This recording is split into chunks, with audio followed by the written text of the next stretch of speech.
Salut les amis, c'est Kendar et bienvenue dans une nouvelle vidéo de la Tesla. Et comme vous avez pu le voir sur la vignette, oui, je me suis acheté un nouveau volant.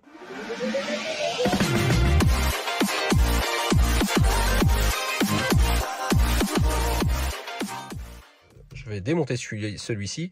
Alors je le change, bon d'une, voilà, j'avais envie d'un volant un peu plus moderne, un peu plus carré pour changer, pour voir ce que ça donne. Parce que moi c'est vrai que j'utilise pas spécialement en plus le haut. Bon, si forcément quand on fait dans les grands virages, dans les ronds-points, en ville par exemple. Mais bon, je vais essayer de m'y habituer. Je pense que ça devait pas être trop difficile. Et en plus, j'avoue que mon volant, il commence à être fatigué. Voilà, on voit ici. Donc de toute façon, je voulais le changer. Alors j'aurais pu le changer avec je sais pas, un peu de carbone ou un peu de truc, mais bon, c'est vrai que c'est pas donné. Et c'est surtout que voilà, j'avais envie d'avoir un volant carré, histoire d'enlever ça, avoir une vue plus dégagée sur la route. Voilà, hein. Alors, je sais que y en a, ils vont peut-être me dire en commentaire, oui, c'est interdit, ceci, cela, je sais, je suis au courant. Donc voilà, je vais pas avoir d'accident. On va éviter. Et puis voilà quoi. Donc j'ai déjà ouvert quand même pour voir le contenu du carton. Donc ça se présente comme ça. Donc voilà, il est enveloppé dans une espèce de petite charlotte. Le voilà. Bon, il est tout simple, hein, il est en espèce de cuir fin.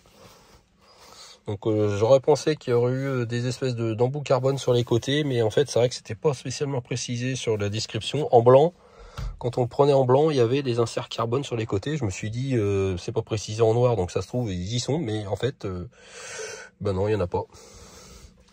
Donc voilà comment il se présente. Voilà les coutures, hein. C'est pas trop mal, hein. La finition. Et bien sûr, il va falloir enlever l'airbag et tout ce bloc là pour le mettre ici et pour changer le volant. Alors pour changer le volant, normalement il y a deux petites vis derrière le volant. On voit le trou ici et c'est une vis étoile normalement. Donc je vais essayer de chercher ce qu'il faut et on va essayer de démonter ça. Donc pour dévisser les deux vis arrière, il vous faut un embout étoile assez gros. Alors du coup, voilà. On voit, c'est du S2 T30. Voilà. Alors après, le plus compliqué, voilà, c'est de réussir à dévisser ça. Donc, on met l'embout. On essaie de l'insérer dans la vis, parce que si on commence par le tournevis, ça ne va pas. Donc là, il y a l'embout qui est mis dedans. Après, moi, j'utilise un tournevis pour l'embout. Tac, voilà. Et après, on peut dévisser la vis, voilà, qui tient le bloc d'airbag. Voilà, j'ai l'impression qu'elle est dévissée. Alors je sais pas si elle va tomber, mais normalement ça doit se déclipser après. Ouais, je vois que ça bouge un peu. Alors pour l'autre vis de l'autre côté, bien sûr, il va falloir tourner le volant parce que ici, en fait, on a tous les commodos qui nous gênent. Donc il suffit juste de le descendre vers le bas, voilà, comme ça. Quand elle n'est pas allumée, la direction elle est super dure. Voilà, et après je refais pareil. Alors j'essaye de trouver le trou avec l'embout. Hop, c'est dedans. Si je lâche ça va tomber. Et vu que je tiens le téléphone, ça va être chaud. Ouais, je pense que je vais pas réussir à vous montrer ça, parce que si je mets l'embout il se clipse et du coup j'atteins plus la vis. Ouais. Bon bref, vous avez compris le principe. Vous mettez la vis, vous dévissez et on se retrouve juste après pour essayer de déclipser ça. Voilà, normalement, j'ai dévissé les deux vis. Alors elles sont pas tombées, hein, donc je pense que ça va venir quand même en déclipsant ça. Normalement, il n'y a pas, on n'est pas censé éteindre la Tesla, il n'y a pas de risque avec l'airbag. Mais bon, hein, on sait que ça peut être comme une petite bombe. On ne sait jamais. Je vais la mettre en mode... alors, comment qu'on fait déjà? Parce que c'est pareil, je le fais pas souvent. Couper l'alimentation. Voilà, dans le mode sécurité. Alors, ce qu'il faut pas que je fasse, par contre, c'est que j'appuie sur le frein. Parce qu'à chaque fois qu'on appuie sur le frein, ça rallume la voiture. C'est juste pour déclipser l'airbag. Une fois qu'il est déclipsé, après c'est bon. Donc, je vais couper l'alimentation. Voulez-vous vraiment couper l'alimentation? Placez votre pied sur la pédale de frein pour rétablir l'alimentation. Donc, je vais couper l'alimentation. Voilà. Là, c'est éteint. Donc, comme ça, normalement, j'ai moins de risques. Voilà. De me prendre l'airbag dans la tête. Alors je vais essayer d'accrocher l'iPhone pour pouvoir prendre ça tranquillement, parce qu'avec une main, ça va peut-être être chaud. Alors, je vais essayer de déclipser ça. Ah, voilà.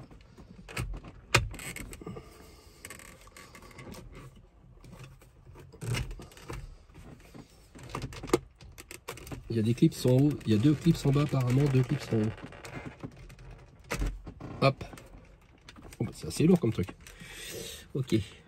Donc maintenant, comme vous pouvez voir, il y a une broche jaune et une broche marron. La broche jaune, de toute façon c'est même écrit ici sur le volant. Je sais pas si vous allez voir, mais c'est écrit, ben vous n'allez pas voir, mais c'est écrit yellow là, et là il n'y a rien d'écrit, donc normalement ça doit se remplacer facilement. Alors comment par contre ça se débranche ça? J'ai toujours peur, hein, c'est avec l'airbag, on ne sait jamais. Alors je n'arrive pas à comprendre comment on enlève ça. Ah, il y a des petites targettes là.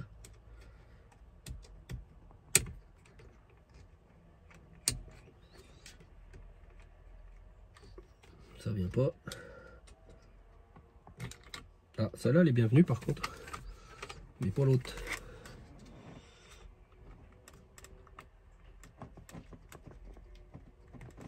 Pourquoi qu'elle va pas venir celle-là? Allez, il y a un cocotte. Pourtant j'ai les 2 petites trucs. Ouais, là ils sont clic-clic. Donc c'est bien ça.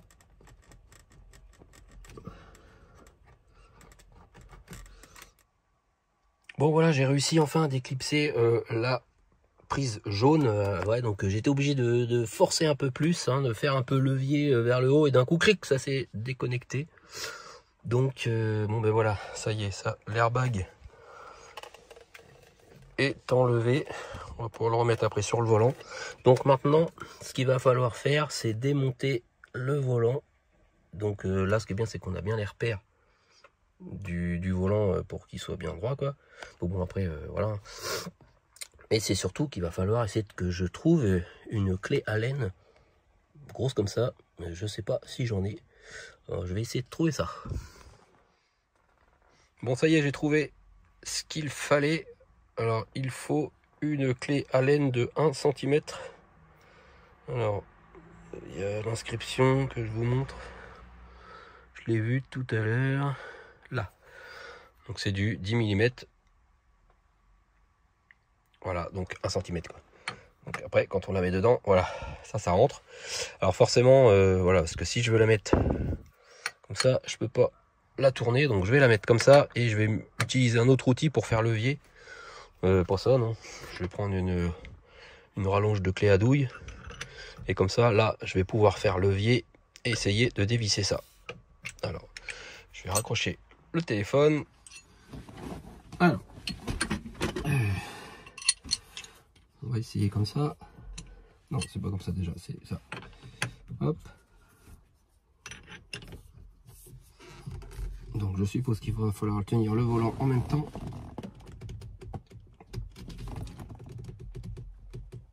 Bon ouais. C'est bien serré. En plus j'ai reculé le siège à fond, donc du coup j'ai pas trop d'appui.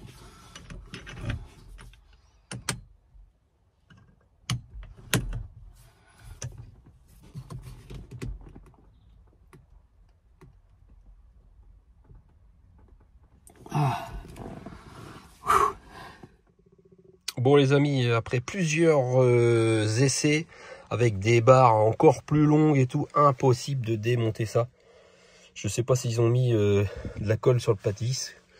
C'est possible. Donc là, je vais aller direction mon garagiste et je vais lui demander voir s'il peut pas me la débloquer avec une clé à choc ou je sais pas. Bon bah allez, on va voir si c'est bon.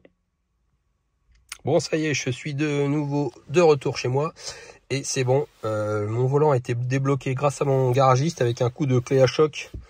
La vis, oh, même pas une seconde, ça s'est dévissé quoi. Donc voilà. Bon bah je vais reprendre tous les outils et on va continuer le montage. Allez, on va démonter ça.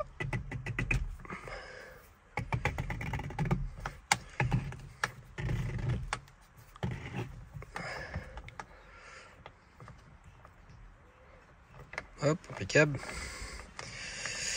Ouais, sans mon garagiste, j'aurais pas pu dévisser ça. Voilà, on voit qu'ils ont mis un peu de colle pour pas que ça bouge. Et du coup, forcément, c'est indévissable. Donc là, normalement, je suis centré. De toute façon, là, vu que la voiture est éteinte, ça bouge pas. Oh bah voilà, ça s'enlève direct. Par contre, ça a bougé. Ah non, c'est le petit truc en plastique qui bouge. Ok, ça bouge. Ok.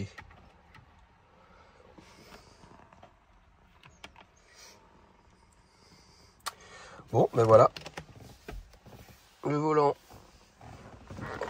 Hop, je le mets là.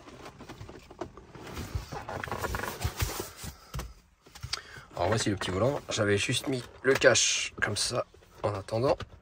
Hop. Ça pèse son poids.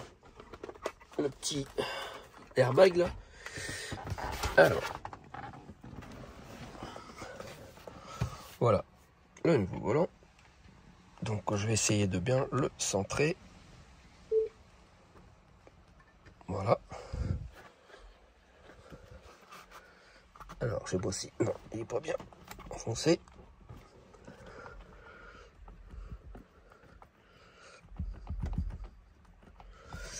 Alors, pourquoi que ça s'enfonce pas bien?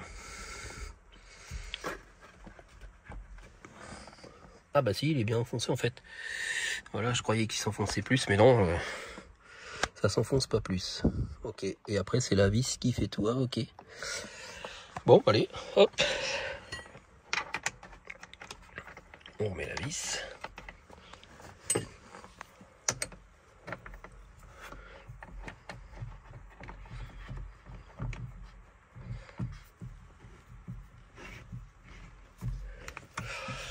Hop. Bon, après, je vais serrer ça à la main. Donc, on se retrouve juste après parce que là, en une main, c'est difficile de tout bien serrer. Voilà, ça y est, je l'ai bien serré. Ça bouge pas. Impeccable. Donc maintenant, il n'y a plus qu'à rebrancher l'airbag. Donc, je vais refaire comme l'autre coup. Hop, je vais couper l'alimentation. On ne sait jamais. Je sais pas, ça sert peut-être à rien. Mais vaut mieux quand même couper ça. Alors, donc, les petites, voilà, les petits clips, c'est ceux-là, là. Il y en a deux en haut. Il y en a un aussi de chaque côté. Et il y en a deux là. Et il y en a aussi deux. Là, on en voit ouais, un petit ici au milieu. Et il y a le même là. Donc, il y a pas mal de clips. Mais avant de clipser ça, bien sûr, il faut reconnecter les câbles. Donc là, c'est bien écrit aussi, comme sur l'origine, yellow, pour pas se tromper. Donc le jaune ici et l'autre de l'autre côté.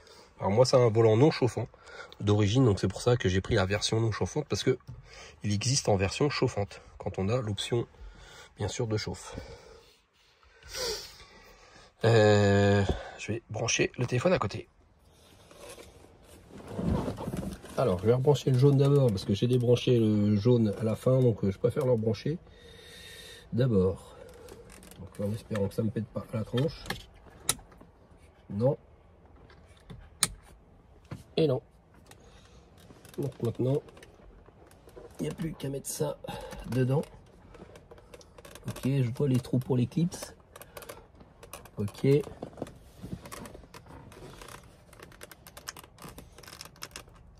Hop. En fin de compte, l'arrière c'est à moitié comme du caoutchouc, pas du caoutchouc, mais c'est du plastique mou. Et en fait, d'origine aussi, c'est en plastique mou. C'est pour ça qu'on a l'impression que ça s'enfonce. C'est moitié mou, mais c'est normal en fait. Alors là, par contre, ça va pas bien s'appuyer. Et si j'appuie, ça va mettre le klaxon en route, je pense. Là, c'est bien.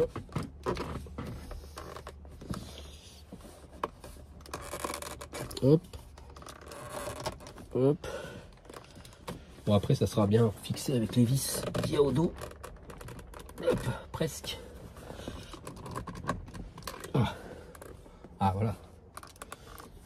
C'est mieux. Bon, ben voilà. Bon, voilà ce que ça donne. Petit volant. Donc maintenant, il me reste plus qu'à visser les deux vis de chaque côté. Bon, ça y est, j'ai serré le volant. Alors, j'ai été obligé d'aller chercher une clé Allen parce que mon embout plus mon tournevis, c'était trop large pour arriver jusqu'au fond. Et du coup, bon, ben, j'étais obligé d'acheter cette clé là, hein, donc c'est du T30. Voilà, et là, nickel, ça a bien serré. Et ce que j'ai oublié de vous dire, c'est qu'il fallait récupérer les deux vis sur l'ancien volant, parce que forcément, les deux vis, elles sont à moitié attachées avec l'arrière du volant. Donc, il faut pousser de l'intérieur pour les faire sortir, et après, on les remet là. Et c'est tout bon. Donc là, je vais faire un test routier pour voir ce que ça donne, pour voir s'il faut que je règle le volant. Et là, par exemple, si je me mets à la vision, voilà, à peu près de la hauteur de mes yeux, quand je regarde, ouais, c'est à peu près comme ça en fait. Donc là, c'est sûr que on a une belle vue sur le compteur. Donc bah voilà, maintenant, on va aller tester ça sur la route. Bon allez, première prise en main avec le yoke. Pour l'instant, pour tourner, bon bah ça, c'est vrai que ça change pas grand chose parce que je pousse avec l'angle en fait du volant parce que vu que c'est plus rond maintenant il y a un angle de chaque côté en fait et là je vois de cette main là au niveau de la coudoir, ben, je suis pile dessus. Donc pour l'instant niveau réglage du volant c'est pas mal. Je vais tourner. Alors ça fait drôle, c'est les clignotants, on a l'impression qu'ils sont pas au même endroit. Donc pour l'instant pour faire des petits virages comme ça le fait parce que là, bah, elle braque assez facilement hein, la Tesla. Donc pour l'instant c'est pas compliqué. Alors c'est vrai que ça fait tout de suite plus d'espace là. Pour l'instant, j'aime bien. On va attendre là-bas. Il y a des piétons.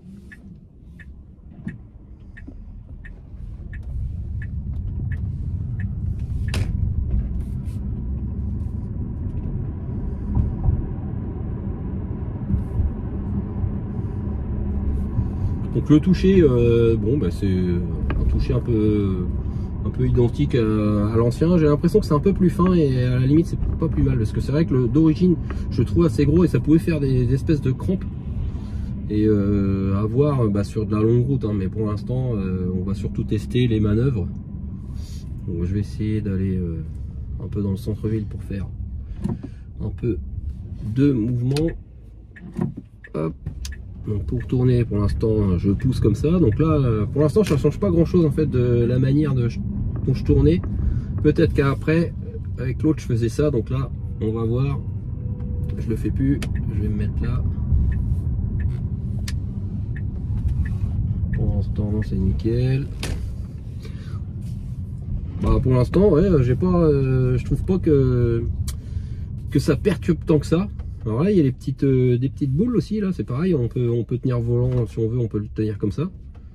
Donc ça, c'est pas mal. Bon, on va attendre qu'elle arrive à garer sa voiture, apparemment elle a du mal. C'est un capture, c'est un peu gros. Allez, mamie. Voilà. Bon, allez, je vais tourner là. Il faudrait que j'essaye un rond-point pour vraiment voir...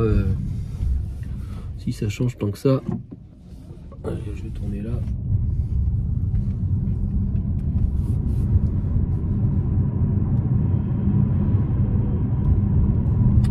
Feu rouge.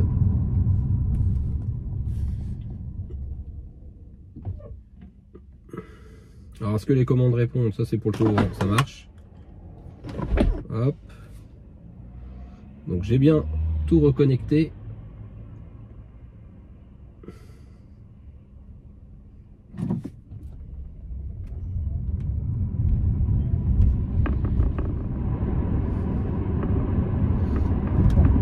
Bon, on va y arriver près d'un rond-point. Bon, là c'est un petit rond-point, mais je vais essayer de faire le tour de l'autre pour voir si vraiment ça change quelque chose. Pour l'instant, pas grand chose. Bah là du coup j'ai super accès au Komodo, hein, parce que quand on tourne du coup il y a plus, c'est comme s'il n'y avait plus de volant.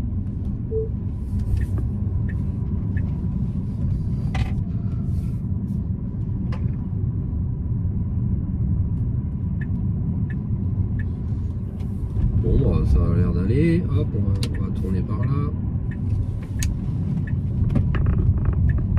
En fait je pense qu'elle braque tellement facilement que voilà, je suis à un quart de volant, ça y est, je tourne déjà dans les ronds-points en fait. J'ai un Peugeot Expert pour mon entreprise et à lui je pense que ça poserait problème parce que vraiment pour tourner, je suis toujours en train de faire des tours de volant et des tours de volant, que c'est vrai que là-dessus la Tesla on tourne un peu, ça y est, c'est réglé quoi. Bon, un dernier rond-point, il y en a un là-bas. Et puis je pense que ça sera bon pour l'essai routier.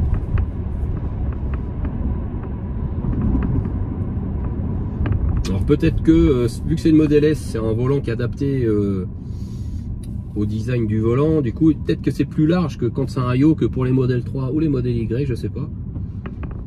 Bon bah là, voilà, bon, je tourne. L'angle du volant en fait, je trouve que ça aide bien pour tourner en fait.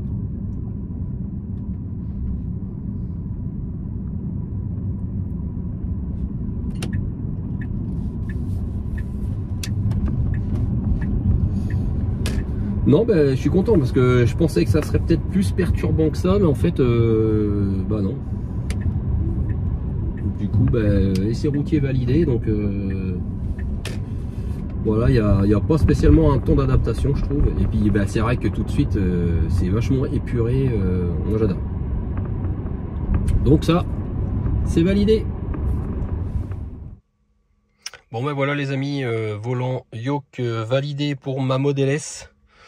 Donc à vous de voir hein, si vous voulez tenter le pas, mais moi je l'ai changé d'une parce que mon ancien volant c'est vrai qu'il commençait à être fatigué, et que les volants vraiment le carbone, alu, tout ça, ils sont super jolis, mais c'est 800 €, 1000, 1200, enfin bref ça commence à monter quoi. Et donc celui-ci je l'ai eu frais de port compris, donc c'est sur AliExpress, c'est GY Auto par le vendeur. Et je l'ai eu avec livraison pour 398 €. Voilà, donc c'est quand même pas trop cher pour un yoke. Donc après, il existe en blanc, il existe avec des inserts carbone. Après, vous pouvez en trouver un autre qui avec des formes plus prononcées en haut pour ceux qui veulent une espèce de petite poignée là. Mais je trouvais que du coup, ça cassait le côté carré ou rectangulaire du volant. Donc voilà, bah, si vous voulez franchir le pas, vous avez maintenant l'instruction de comment on le change, là, le prix que ça coûte et le ressenti au volant. Bon ben voilà, ben, merci de m'avoir suivi pour cette vidéo et on se retrouve prochainement sûrement pour une autre. Salut, salut!